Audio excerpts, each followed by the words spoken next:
थोड़ा सा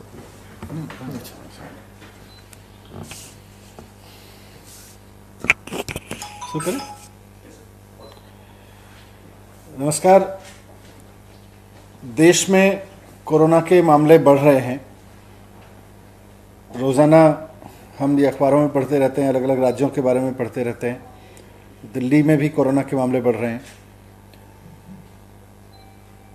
आज पहले तो मैं एक महत्वपूर्ण सूचना जो मुझे आपके बीच रखनी है कि कोरोना से घबराने की बात नहीं है, चिंता की बात नहीं है। थोड़ा डर होना ज़रूरी है कि कोरोना हो सकता है, थोड़ा सेफ रखना अपने आप को ज़रूरी है कोरोना से बचाने के लिए, लेकिन इस तरह से मतलब किसी भी तरह के पैनिक में आने की ज़रूरत नहीं है। इस पे भी मैं अपनी बात रखूंगा, लेकिन उससे पहले आपके सामने डेटा रखना चाहता हूं कि कल कोरोना से दिल्ली में 13 डेथ हुई हैं।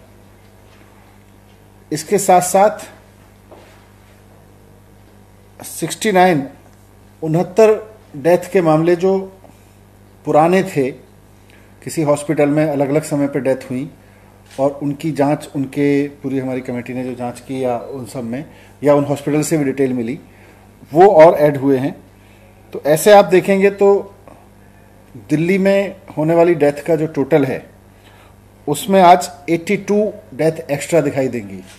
लेकिन आज के बुलेटिन के हिसाब से जो कल डेथ हुई हैं एक्चुअली दिल्ली में, वो 13 डेथ हुई हैं कोरोना पीड़ित मरीजों की। बाकी जो 69 डेथ हैं वो पिछले 34 दिन में अलग अलग समय पे जहां हॉस्पिटल्स में डेथ हुई वहां की सूचना हमने सब इकट्ठी कराई, तब वहां से मिली हैं। इसमें से 52 मामले तो सफदरजंग हॉस्पिटल के थे, बाकी कुछ अन्य अस्पतालों के भी थे 69 में से, जो पिछले 34 दिन के अंदर वहां पे डेथ हुई, लेकिन वो किसी कारण तक हम तक नहीं पहुंच पाई या उनकी आधी अधूरी जानकारी पहुंची, रिपोर्टिंग लेट की गई। तो लेट रिपोर्टिंग की वजह से वो कल की डेथ में रिफ्लेक्ट हो सकती हैं, लेकिन कल की एक्चुअल जो डेथ है वो 13 है। वैसे टोटल डेथ में आप देखेंगे तो 82 की बढ़ोतरी हुई है पूरे दिल्ली के केसेस में। इस सब के बाद ये भी जानना जरूरी है कि दिल्ली में जो कोरोना के पेशेंट्स हैं, मैंने कहा घबराने की बात नहीं है, वो इसलिए क्योंकि पेशेंट्स बढ़ रहे हैं, पूरे देश में बढ़ रहे हैं, पूरी दुनिया में भी बढ़े हैं। लेकिन दिल्ली में अच्छी चीज़ ये है कि पेशेंट्स ठीक भी हो रहे हैं। ठीक होने का रेट करीब करीब 50% है, 50% के करीब ठीक भी होते जा रहे हैं।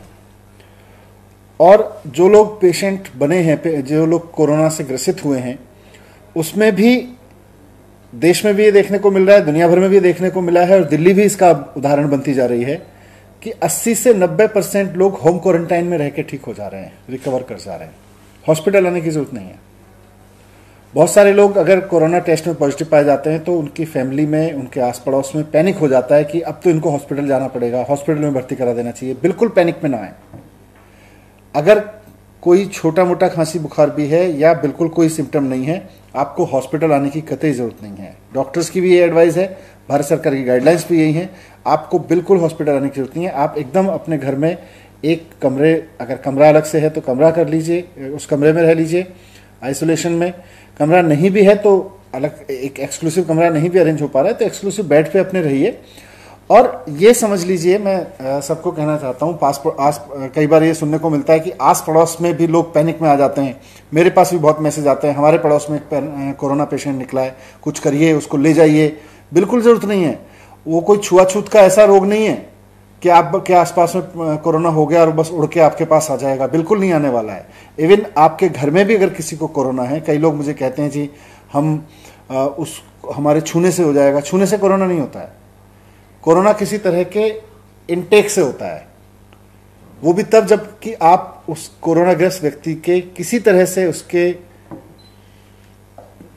ड्रॉपलेट्स हैं उनको थूक के ड्रॉपलेट्स को टच करें और उसको मुंह से या आंख से या नाक से किसी तरह से उसको इंटेक में ले लें, तब कोरोना होता है। ऐसा नहीं होता कि कोरोना वाले को छू दिया आपने तो आपको कोरोना हो गया, या कोरोना के ग्रस्त व्यक्ति का आपने कोई बर्तन उठा के इधर से उधर रख दिया, उसने चाय पी थी और आपने इधर से उधर रख दिया, कोरोना हो जाएगा, ऐसे बिल्कुल नहीं। जब तक अगर आप हाथ धो लेंगे तो बिल्कुल कोरोना आपके पास नहीं आएगा। तो इसीलिए मैंने कहा कि कोरोना के केस बढ़ रहे हैं, लेकिन घबराने की जरूरत नहीं है। कई बार पैनिक कॉल्स आती हैं बहुत ज़्यादा कि साहब कोरोना हो गया है, अब हॉस्पिटल भिजवाइए। बिल्कुल आपको जरूरत नहीं है, आप घर में रह के भी ठीक हो सकते हैं। 80 से 90% लोग घर में बैठ के, घर में रह के आइसोलेशन में ठीक हो रहे हैं। दूसरा, सरकार की भी तैयारी है, उस पर अभी सत्येंद्र जी आपके पास बात रखेंगे कि किस तरह से सरकार की तैयारी है। लेकिन मूल बात यही है कि कोरोना के मामले ठीक हो रहे हैं। अच्छी बात यह है, भारत में और दिल्ली में विशेषकर आधे से ज़्यादा लोग जितने कोरोना से ग्रसित हुए ठीक हो चुके हैं, और होम आइसोलेशन में रह के एक बहुत बड़ी संख्या में लोग ठीक हो रहे हैं। दिल्ली सरकार ने विशेष व्यवस्था की है कि अगर आप कोरोना ग्रसित हुए हैं, टेस्ट में पॉजिटिव आए हैं और आपका रिकॉर्ड अगर हमारे पास में है, तो फिर सरकार की ओर से आपको काउंसलिंग की जाती है, सरकार की ओर से आपके परिवार को काउंसलिंग की जाती है। तो वो इन्हीं बारे में है कि आपको घबराने की जरूरत नहीं है। बाकी और क्या डेटा है उस पर सत्येंद्र रखेंगे, और कैसे सरकार की तैयारी है। सबसे पहले तो मैं आपको बता दूं कि दिल्ली में अब तक कुल 17,386 पॉजिटिव केसेस हैं, जिसमें से जो कल 24 घंटे में आए हैं 1106 केसेस नए ऐड हुए हैं। रिकवर्ड जो लोग हैं दिल्ली में 7,846 लोग इस बीमारी से ठीक बिल्कुल हो चुके हैं, जिसमें 351 लोग कल ठीक हुए हैं। और जैसा कि अभी बताया मनीष जी ने कि टोटल डेथ दिल्ली में अभी तक 398 हो चुकी हैं। इसमें 13 डेथ 27 तारीख की हैं, और बाकी जो डेथ हैं उससे पहले की हैं। जो हमारा हेल्थ बुलेटिन है उसमें 82 डेथ्स आज बताई जाएंगी, जिसमें से सभी डेथ्स जो हैं 32 अलग अलग डेज की हैं। 13 डेथ हैं 27 तारीख की, और बाकी डेथ उससे पुरानी है। अगर चाहें तो मैं आपको कुछ बता सकता हूँ, जैसे 12 तारीख, 13 तारीख, 14, 15, 16, 17, 18, 19, 20 सभी दिनों में एक एक डेथ हुई है। तो दिल्ली के अंदर लगातार कई दिनों की डेथ थी, जिसमें सफदरजंग हॉस्पिटल की 52 डेथ ऐसी हैं जो कि काफ़ी पुरानी थी, जिनको उन्होंने हमारे को 2 दिन पहले दिया है, जिसको ऑडिट करके सारी की सारी डेथ को इसमें ऐड कर दिया गया है। मैं तैयारियों के लिए आपको बताना चाहूँगा, दिल्ली में लगभग 2100 लोग अभी तक हॉस्पिटल में एडमिट हैं, और हमारे पास अब 5000 से कुछ ज़्यादा बेड हॉस्पिटल्स में हैं, जिसमें 1400 बेड प्राइवेट हॉस्पिटल्स के अंदर और बाकी 3700 के करीब सरकारी हॉस्पिटल्स में है, जिसको लगातार हम इंक्रीज़ कर रहे हैं कैपेसिटी को। हमारा जो प्लान है इस हिसाब से कि जितने पेशेंट हॉस्पिटल में कम से कम उससे दुगने बेड जरूर होने चाहिए अभी, और उसी हिसाब से हम तैयारियां चला रहे हैं। दिल्ली के अंदर जो वेंटिलेटर्स के ऊपर पेशेंट हैं वो भी अभी 28 के करीब हैं, और वेंटिलेटर जो डेडिकेटेड किए गए हैं कोविड के लिए वो 300 से ऊपर हैं। तो अभी मेरे जैसे मनीष जी ने कहा कि अभी घबराने की आवश्यकता नहीं है। थोड़ा सा अगर आप कोरोना से ग्रसित हैं तो एक तो 3 चीज़ों का ध्यान रखिएगा: सोशल डिस्टेंसिंग, मास्क लगाना, पब्लिक में कभी भी जाना आना पड़े तो मास्क जरूर लगाइए, और तीसरा बार बार साबुन और पानी से हाथ धोइएगा। आप अगर इन्फेक्टेड हो गए हैं तो घर में अलग कमरे में आराम से रह सकते हैं, और लगभग इसको 2 हफ्ते लगते हैं ठीक होने के अंदर, और ज़्यादातर लोग बिना किसी